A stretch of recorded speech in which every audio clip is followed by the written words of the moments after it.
करेणवीणां परिवादयन्तीं तथा जपन्तीमपरेणमालाम् मरालपिष्ठां संसन्निविष्टां सरस्वतीं तां शिरसा नमामि। आज शक्ति मां भगवती मां शारदे के पावन चरणों में शीश झुकाते हुए सदगुरु देव भगवान प्रभु श्री गुरुदेव जी महाराज को नमन करते हुए, वंदन करते हुए, सभी श्रोता बंधुओं को प्रणाम करते हुए मैं अपने इस 14वें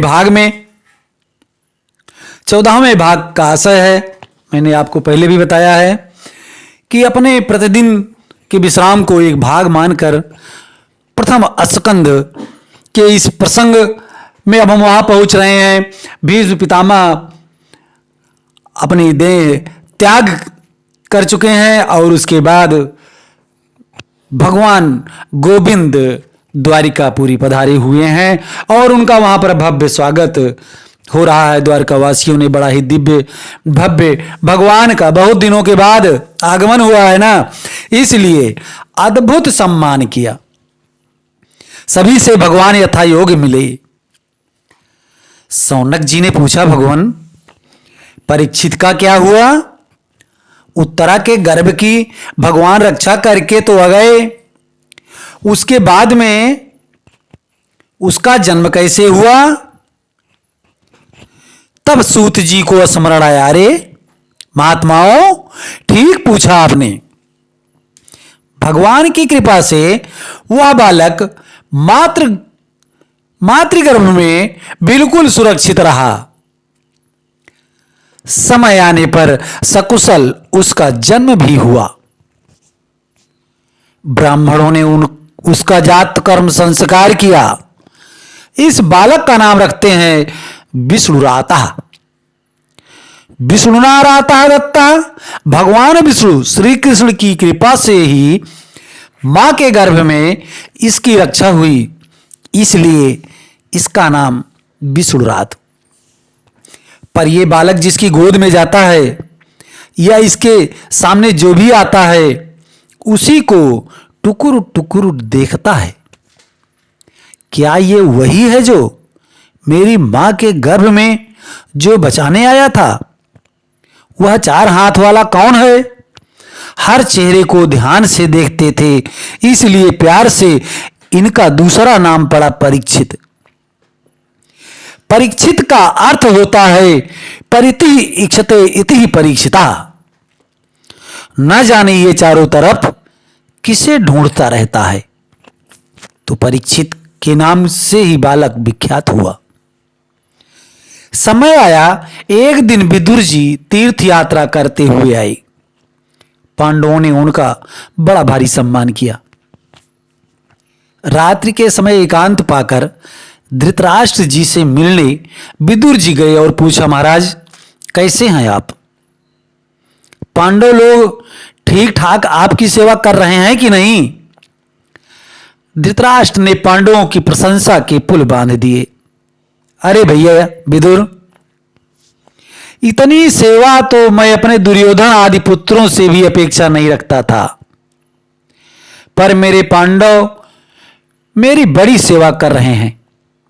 भोजन बने तो सबसे पहले भीमसेन मुझे भोजन कराने आता है, तब भोजन पाते हैं ये लोग। प्रातःकाल जागते ही सबसे पहले मुझे ही दंडवत करते हैं। मेरा बड़ा सम्मान है। विदुर जी से रहा नहीं गया। कह बैठे, महाराज थोड़ी बहुत शर्म है कि बिल्कुल बेच खाई? इनकी महिमा गाते आपको लज्जा भी नहीं आती? जिन पांडवों को मारने के लिए कितने कुचक्र रचे, कितने षड्यंत्र रचाए, और आज उन्हीं पांडवों के टुकड़ों पर कुत्ते की तरह पड़े पड़े पूछ हिला रहे हो। भीमापवर्जितं पिंडमादत्ते गृहपालवत। धिक्कार है, धिक्कार है ऐसी जीवन की आशा को, यह भी भला कोई जीवन है। धृतराष्ट्र बोले, विदुर तो कहां जाऊं, क्या करूं। विदुर जी बोले, चलो मेरे साथ। और रातों रात धृतराष्ट्र व गांधारी जी को लेकर विदुर जी बाहर निकल गए। नियमानुसार प्रातः काल जब पांडवों ने जागते ही ताऊ जी को दंडवत करने के लिए भवन में प्रवेश किया तो ताऊ जी का कोई पता नहीं चला, कहीं अता पता नहीं। संजय से पूछा तो संजय ने भी मना कर दिया, मुझे भी नहीं मालूम। बहुत ढूंढने पर दूर दूर तक कोई पता नहीं चला तो श्री युधिष्ठिर जी महाराज दुखी हो गए। न जाने हम लोगों से क्या अपराध बन गया, कौन सी ऐसी बात हमारे ताऊ जी को बुरी लगी जो हमें चुपचाप बिना बताए ही भाग गए।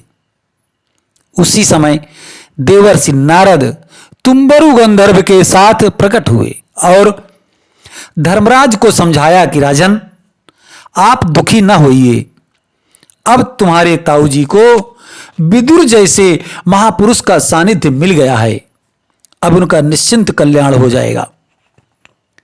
उनकी ओर से आप निश्चिंत हो जाइए। तब पांडवों को शांति मिली। समय बीतता गया, धीरे धीरे अपशकुन बढ़ने लगा। भगवान द्वारिकाधीश द्वारिका गए, अर्जुन को साथ में ले गए। आज पूरे 7 महीने बीत गए पर अर्जुन नहीं आया। धर्मराज को शंकाएं होने लगी। भीमसेन से बोले, भैया भीम, आज पूरे 7 महीने बीत गए हैं ना जाने क्या बात है, ना अर्जुन आया ना उसका संदेश। बड़े बड़े भयंकर अपशकुन मुझे बड़े भारी अनिष्ट का संकेत दे रहे हैं। मंदिरों में दर्शन करने जाता हूं तो देव प्रतिमाएं रोती हुई सी नजर आती हैं। पुच्छल तारा का उदय होने लगा है। गाय को बछिया का दूध पीते देखा, यह बड़ा भारी अनिष्ट का संकेत है। गताः सप्ताधुना मासा भीमसेन तवानुजः नायति कस्य वा हेतोर्नाम वेदेदमज्जसा। 7 महीने तक अर्जुन अभी तक लौट कर क्यों नहीं आया? नहीं आना था तो संदेश क्यों नहीं भेजा? चर्चा हो रही थी कि अचानक अर्जुन सामने से आ गए। अर्जुन को देखते ही पांडव दौड़ पड़े। अरे अर्जुन, कैसे हो? सबको महान आश्चर्य होने लगा क्योंकि अर्जुन का मुख एकदम कांतिहीन हो चुका था। आंखों से अश्रुपात हो रहा था। अरे, लगता है कि कोई बहुत बड़ा अनिष्ट हो गया। अर्जुन, जल्दी बताओ, हुआ क्या? तुम्हारी कांति नष्ट क्यों है? कहीं तुमसे कोई बहुत बड़ा पाप तो नहीं हो गया? गौवध तो नहीं हो गया? विप्रवध तो नहीं हो गया? वृद्ध और बालक की उपस्थिति में उन्हें खिलाए बिना चुपचाप उनके सामने अकेले भोजन तो नहीं किया? अगम्या स्त्री से गमन तो नहीं हुआ? शरणागत की रक्षा करने में कहीं असमर्थ तो नहीं हुए आप? तुम्हारी प्रतिज्ञा भंग तो नहीं हो गई? क्या बात है, तुम्हारा मुख आज कांतिहीन क्यों है? ओहो, द्वारिका में इतने दिन रहकर आए हो, द्वारिका में सब कुछ कुशल से तो है? हमारे प्यारे प्रभु अपने परिकर साथ प्रसन्न हैं? सांब, प्रद्युम्न आदि सभी यदुवंशी आनंद पूर्वक तो हैं?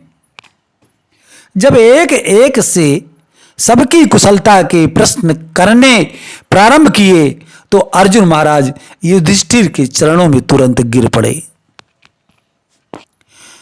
वंचितो अहम महाराज हरिणा बंधुरूपिणा, इनमें अप्रहृतम तेजो देव विस्मापनम महत। भैया, हम अपने प्यारे प्रभु के सानिध्य से वंचित हो गए। एक एक प्रसंगों का अर्जुन स्मरण करने लगे। जिन प्रभु की कृपा से मैंने खांडव वन का दहन किया, युद्ध में भोलेनाथ को भी संतुष्ट किया, जिन्होंने दुर्वासा मुनि के उग्र श्राप से अक्षय पात्र का एक दल पाकर विश्वात्माओं को तृप्त करके हमारे प्राणों की रक्षा की, स्वयंवर में जिनकी कृपा से मैंने द्रौपदी का वरण किया, आज उन्हीं प्रभु के परम धाम जाने के बाद मैं अर्जुन वही, मेरे बाण वही, पर मेरे प्रभु मेरे साथ नहीं तो महाभारत का विजेता अर्जुन आज भीलों से भी युद्ध में पराजित हो गया। आज मुझे समझ में आया कि मेरा बल पराक्रम जो भी कुछ था वह प्रभु का ही था, मैं तो केवल एक निमित्त था। यदुवंश के संहार का जब पूरा प्रसंग अर्जुन ने विस्तार पूर्वक सुनाया तो कुंती मैया ने जब यह सुना कि गोविंद भी लीला संवरण करके परम धाम गए, तो तुरंत गोविंद के चरणों का चिंतन करते हुए ध्यानस्थ होकर एक क्षण में कुंती मैया ने अपना शरीर त्याग दिया। श्रीमन नारायण, ऐसे प्रेमी या तो रामावतार में श्री दशरथ जी हुए या कृष्णावतार में भगवती कुंती, जिन्हें प्रभु के वियोग को क्षण पर भी सहा नहीं गया। पांडव भी तुरंत द्रौपदी जी को साथ लेकर परीक्षित को सत्ता का भार सौंपकर स्वर्गारोहण करते, हिमालय यात्रा करते करते अंत में परम धाम को प्राप्त हो गए।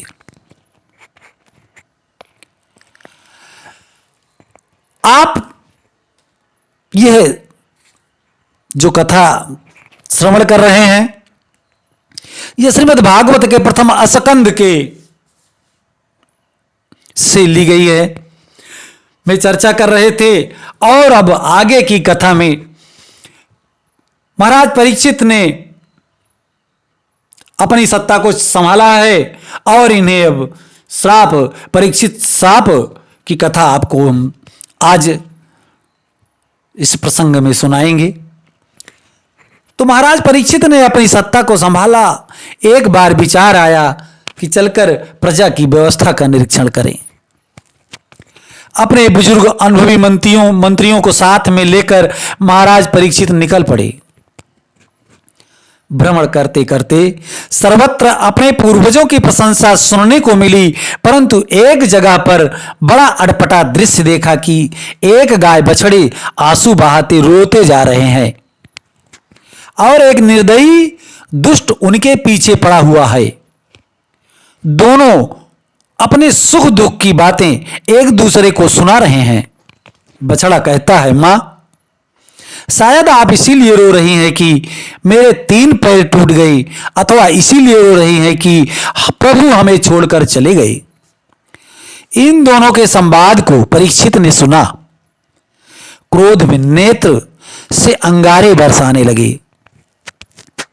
मुझ परीक्षित के राज्य में गौमाता पर इतना बड़ा अत्याचार हो रहा है। अरे, जिन गायों की रक्षा के लिए मेरे प्रभु गोपाल बनकर बन बन विचरण किए, उनके परम धाम जाते ही मेरी गायों पर इतना अत्याचार। प्रभु का नाम ही जिन गायों के द्वारा गोविंद और गोपाल पड़ा, उन्हीं की गायों पर अत्याचार होने लगा। हाथ में तलवार लिए महाराज परीक्षित दौड़ पड़े। हे गौमाता, अब आपको रोने की आवश्यकता नहीं है। प्रभु परमधाम गए तो क्या हुआ, अभी परीक्षित जीवित है। मारोदीरंब भद्रम ते खलानाम महिषास्तरी। क्रुद्ध हुए राजा परीक्षित जैसे ही आगे बढ़े, उस दुष्ट को दंड देना चाहते थे कि वह दीनवत शरणम गता मुकुट उतार कर चरणों में गिर गया। त्राहिमाम त्राहिमाम, महाराज रक्षा करें, महाराज रक्षा करें। शरणागत की रक्षा करना छात्र धर्म है। यह जानकर महाराज परीक्षित ने खड़ग को म्यान में कर लिया और कहा, हे गौ माता, आप कौन हैं? मैं जान गया, आप साधारण गाय बछड़े तो नहीं। आपके संवाद को सुनकर ही मैं समझ गया। हे वृषभ, आप कौन हैं? क्योंकि आपके तो 3 पैर टूटे हुए हैं। तुम्हारी ये दुर्दशा किसने की? मुझे बताओ, निसंकोच निर्भीक होकर बताओ। बछड़ा बोल पड़ा, महाराज, मैं अपने दुख का हेतु किसे मानूं? कुछ लोग कहते हैं कि भाई जैसा कर्म करोगे वैसा फल मिलेगा, कर्म ही सुख दुख का कारण है। और कुछ लोग कहते हैं भाई ईश्वर की इच्छा के बिना पत्ता भी नहीं हिलता, भगवत इच्छा से ही सब कुछ होता है। और कुछ लोग कहते हैं भाई ग्रहों की गति है, अनुकूल ग्रह आ जाए तो बड़ा आनंद आता है और वहीं प्रतिकूल पड़ जाए तो बड़े बड़े महापुरुषों को भी कष्ट उठाना पड़ता है। इसलिए हे भाई, मेरी समझ में नहीं आता और मुझे नहीं लगता कि मैं अपने दुख का किसी को दोष दूं। अतः मैं अपनी इस दुर्दशा का दोषी किसी को नहीं मानता। महाराज परीक्षित बोले, बस बस बस, मैं पहचान गया, आप साक्षात धर्म हैं। क्योंकि पापी को तो पाप का फल मिलता ही है, लेकिन पापी के पाप की चर्चा करने वाला भी पाप का भागीदार हो जाता है। और इसीलिए आपने किसी के दोष की चर्चा अपने मुख से नहीं की। आप साक्षात धर्म हैं और ये गौ माता साक्षात धरणी पृथ्वी मां है, जिनका भार उतारने के लिए प्रभु आए थे, पर अब लीला संवरण करके परमधाम चले गए हैं, इसलिए उनके वियोग में दुखी हैं। पर ये धूर्त कौन है जो तुम दोनों के पीछे पड़ा है? ये समझ में नहीं आया। क्यों भाई, तेरा परिचय? महाराज परीक्षित ने पूछा। चरणों में गिरकर बोला, सरकार, मैं कलयुग हूं। परीक्षित बोले, अच्छा अच्छा, तो तू कलयुग है? मेरे राज्य की सीमा में प्रवेश करने का दुस्साहस कैसे हुआ तुझे? कलयुग बोला, सरकार, ये बताइए कहां आपका राज्य नहीं है? इस सप्तद्वीप वसुंधरा पर एक छत्र आपका ही साम्राज्य है। जाऊं तो कहां?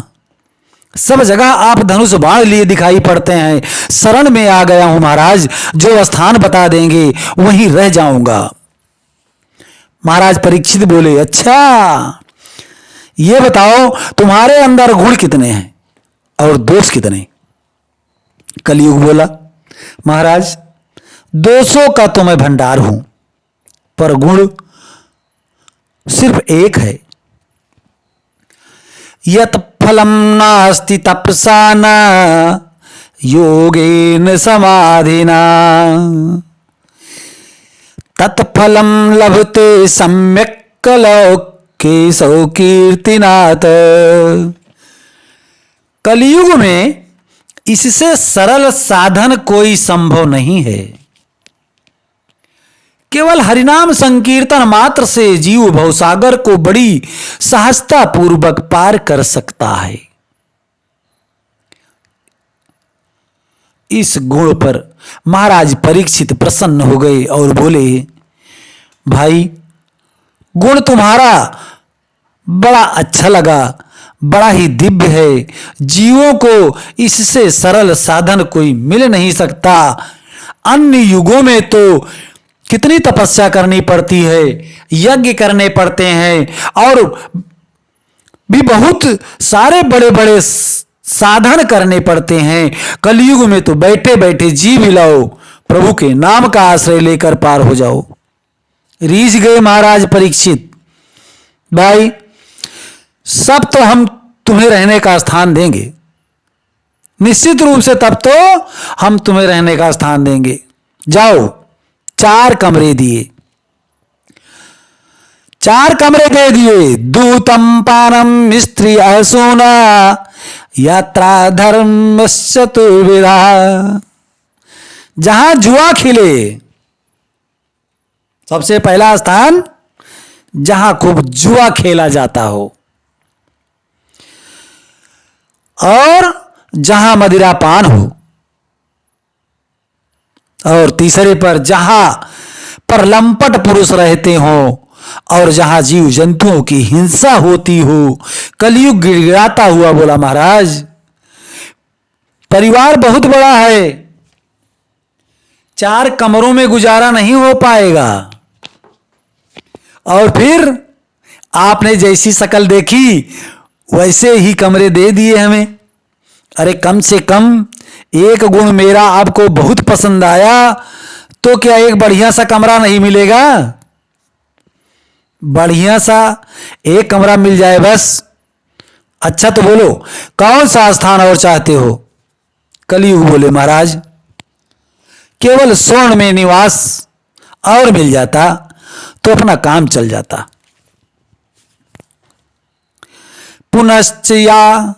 पुनश्च याचमानाय जात रूप मदात प्रभु। स्वर्ण में निवास मांगा। महाराज परीक्षित चूंकि प्रसन्न थे, गुण पर रीझे हुए थे, इसलिए तुरंत कह दिया, अच्छा जाओ, हमने तुम्हें स्वर्ण में भी निवास दिया। अब एक शंका होती है कि एक और प्रथम स्कंध में तो सूत जी महाराज कह रहे हैं कि महाराज परीक्षित ने कलयुग को स्वर्ण में निवास दे दिया, पर दूसरी ओर भागवत के 11 स्कंध में विभूति योग वर्णन करते हुए उद्धव से भगवान स्वयं कहते हैं, धातु नाम अस्मि कांचनम। हे उद्धव, धातुओं में स्वर्ण मेरा ही स्वरूप है, उसमें मेरा निवास है। अब लो, भागवत में ही लिखा है कि स्वर्ण में कलयुग का निवास है, और भागवत में ही भगवान कह रहे हैं कि मेरा निवास है, तो अब किसका निवास माने? इसका समाधान यह है कि ईमानदारी से प्राप्त किए हुए स्वर्ण में भगवान का निवास है। कुछ लोगों ने कहा, सरकार ईमानदारी से तो कम ही लोग हैं जो सोना पहन पाते हैं, कृपया कुछ और संशोधन कीजिए। तो गोस्वामी तुलसीदास जी महाराज ने रामचरितमानस में एक संकेत दे दिया, संसार की कोई वस्तु है ही नहीं जिसमें दोष न हो। जड़ चेतन गुण दोषमय विश्व कीन करतार। भोजन करते हैं तो अन्न में दोष, वस्त्र पहनते हैं तो वस्त्र में दोष दूर हो जाता है। इसलिए जो भी वस्तु संसार की ग्रहण करो उसे भगवान को समर्पित करके ग्रहण करो।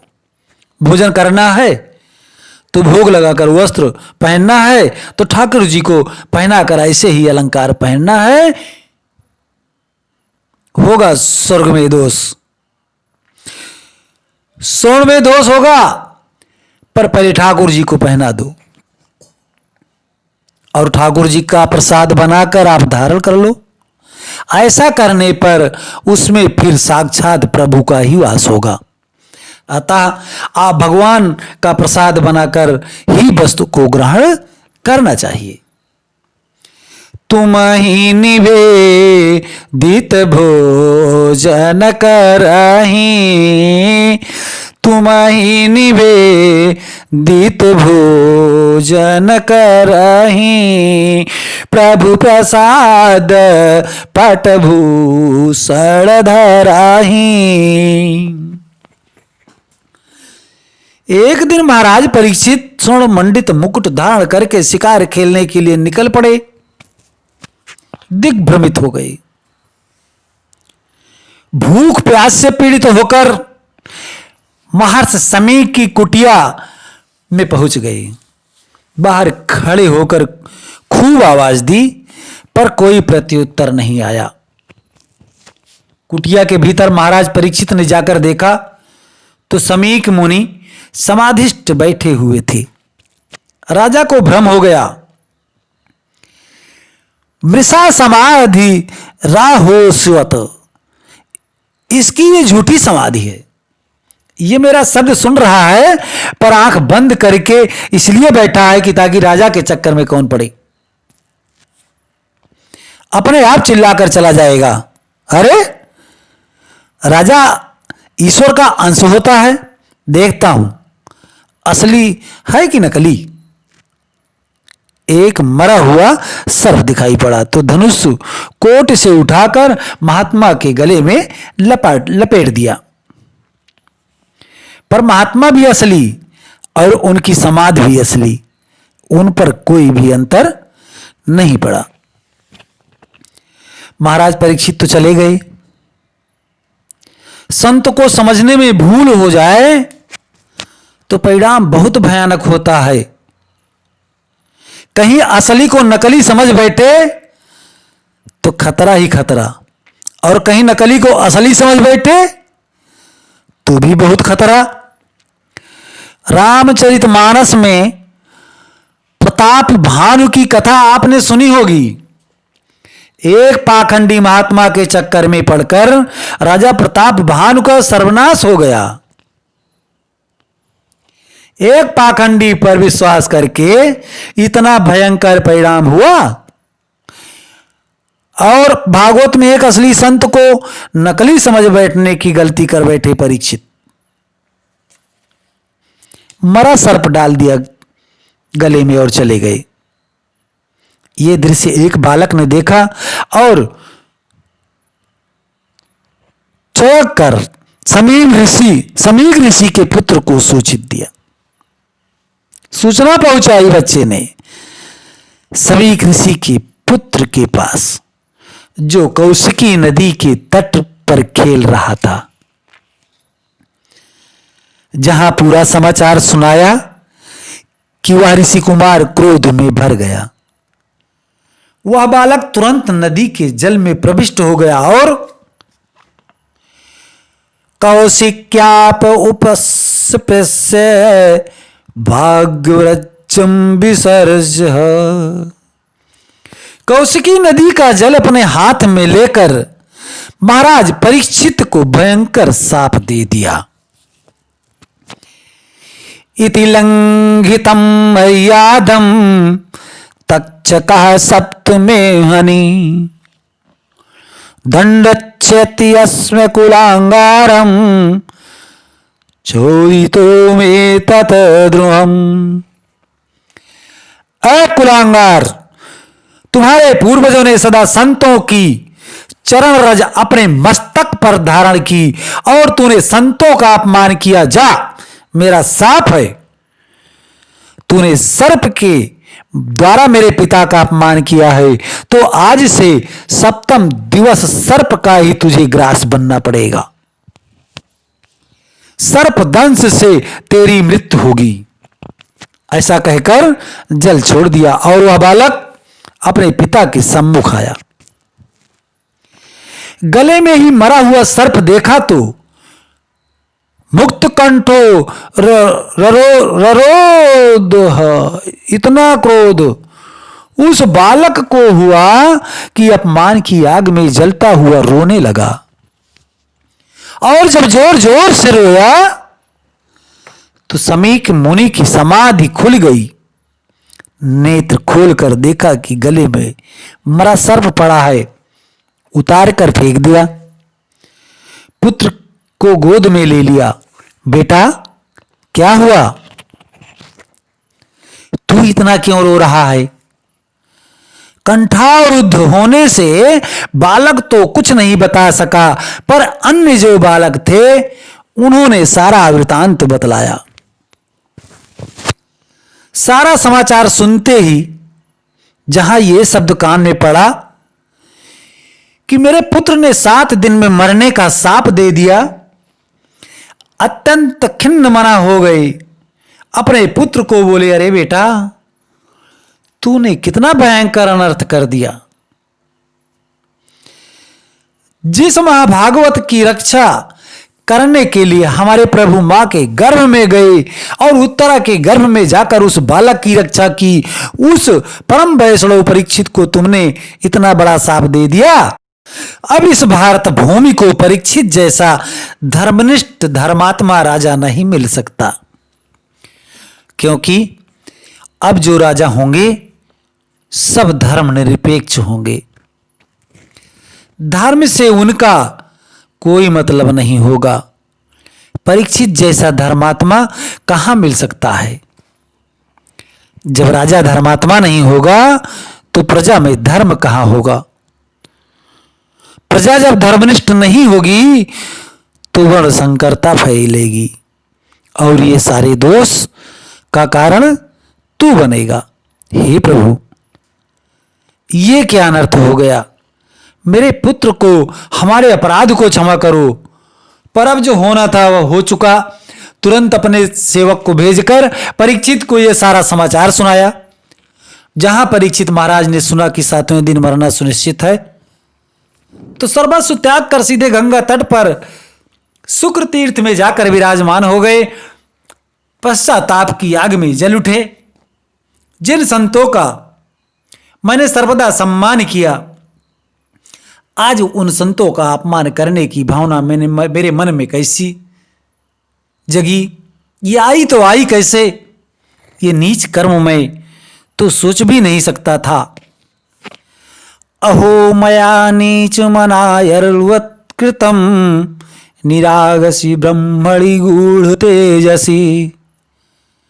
बारंबार पश्चाताप करते हुए महाराज परीक्षित गंगा तट पर आकर विराजमान हो गई। ऋषि मुनियों को पता चला कि हमारे सम्राट को 7वें दिन मरने का शाप लग गया है, तो जितने सिद्धकोट के दिव्य महापुरुष थे सबके सब परीक्षित के पास दौड़े दौड़े आए। अत्रिवर्षिष्ठ वनः सर्धानिष्टिनेमि भृंगिरिंगाश परासरोगाधिसुतो यत् रामवूत्य इंद्र प्रमदे व्यवाहो। अत्रि, वशिष्ठ, पाराशर, भृगु, परशुराम, विश्वामित्र आदि सब के सब आए। इतने संतों का समुदाय परीक्षित ने जब गंगा घाट पर आते देखा तो गदगद होकर सबको दंडवत किया, विधिवत पूजन किया और कहने लगे, महाराज समझ में नहीं आता, मुझ छत्रबंधु के ऊपर आपने कैसे अनुग्रह किया। मैंने तो संत का अपमान किया, पर धन्य है संत जो मुझे घर बैठे अनुग्रह प्रदान करने के लिए पधारे हैं। आप समस्त संतों के चरणों में सत सत प्रणाम। लेकिन एक ही बात जानना चाहता हूं कि मरने वाले को क्या करना चाहिए। म्रियमाणस्य किम कर्तव्यम चर्चा हो रही थी।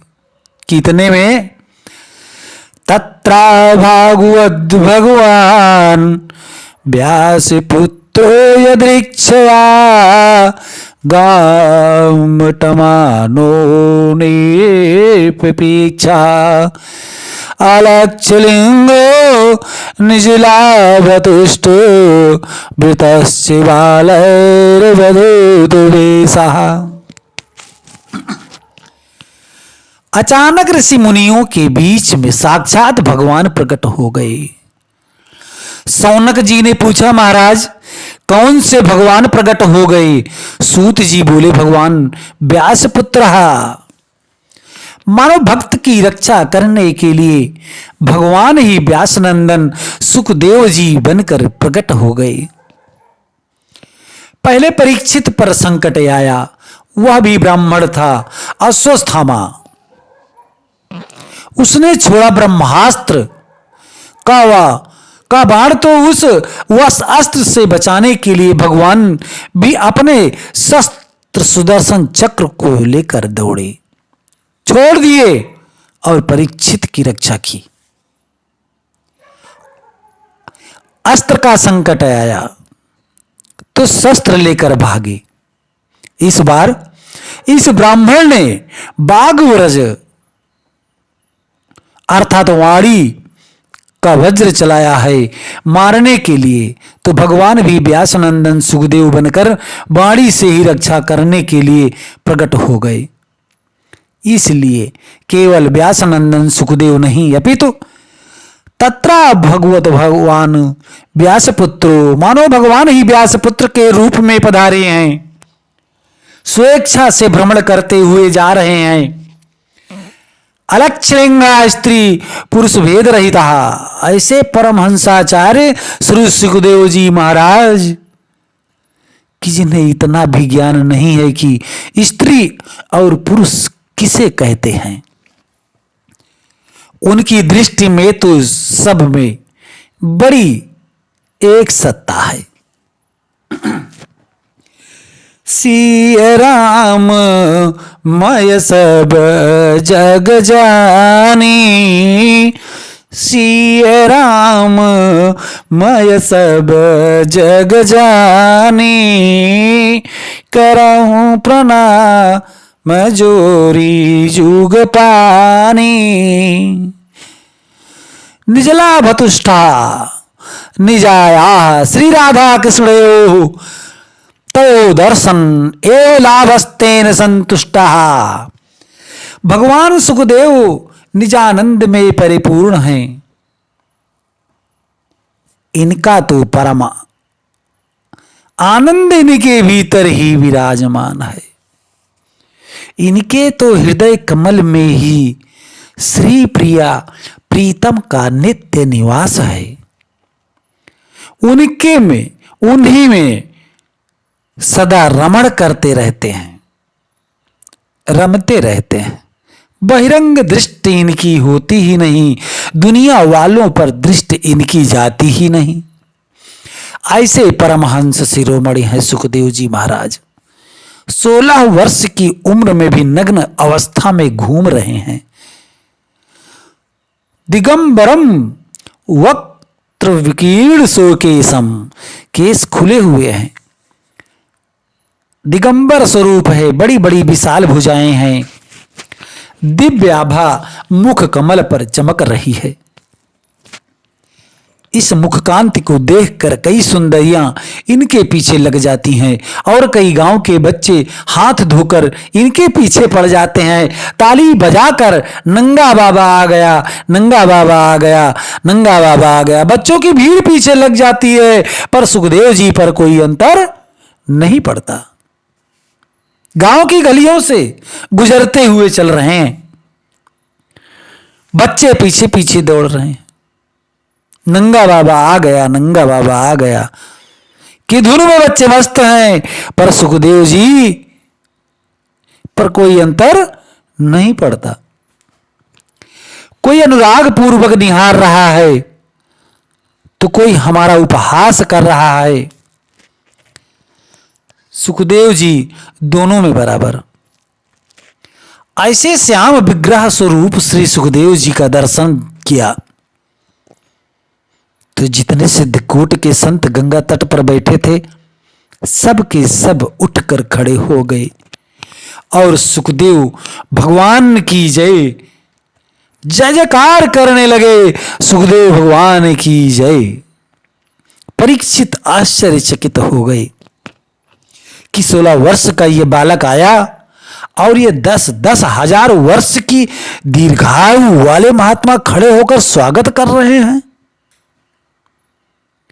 इसका मतलब है कि बालक साधारण नहीं है, कोई सिद्ध विभूति है। परीक्षित ने तुरंत खड़े होकर सुखदेव जी को साष्टांग दंडवत किया। सा विष्णुरातो अतिथ आगताय तस्मै सपर्यां शीर्षा जहार ततो निवृत्ताः विदा स्त्रियोर्वका वहासनेशो विवेश पूजिता। महाराज परीक्षित ने खड़े होकर दंडवत किया, आसन दिया, षोडशोपचार पूजन किया। जब महाराज परीक्षित को पूजन कराते हुए सब बालकों और स्त्रियों ने देखा तो घबरा गए। सोचने लगे कि जिसे पागल बाबा समझकर पीछा कर रहे थे, ये तो कोई सिद्ध बाबा निकल पड़ा। अरे हमारे सम्राट इसे साष्टांग दंडोत करके पूजा कर रहे हैं। यदि महाराज ने हमें देखा, इस प्रकार से कहीं देख लिया तो लेने के देने पड़ जाएंगे। ऐसा सोचकर सब भाग गए। परीक्षित महाराज ने विधिवत पूजन किया और कहा, भगवान आज मैं धन्य हो गया। मुझ जैसे छत्र बंधु के ऊपर आपने अनुग्रह किया, सहज पधार कर दर्शन दिया। अरे आप जैसे संतों का तो कोई स्मरण भर कर ले तो पाप मुक्त हो जाए। स्मरण के साथ साथ कहीं आप जैसे संतों का दर्शन मिल जाए तो कहना ही क्या, और दर्शन के साथ साथ कहीं आपका चरणोदक मिल जाए तो पूछना ही क्या।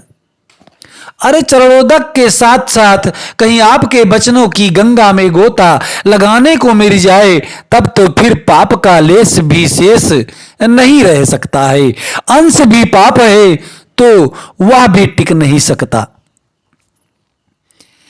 एसाम संस्मरणात् पुंसाम सद्य शुद्ध अंति वै गृहा किम पुनर्दश स्पर्शपाद शौच सनादि अतापेक्षामि संसिद्धम योगिनम परमं गुरुम पुरुषस्य यत् कार्यम म्रियमाणस्य सर्वथा।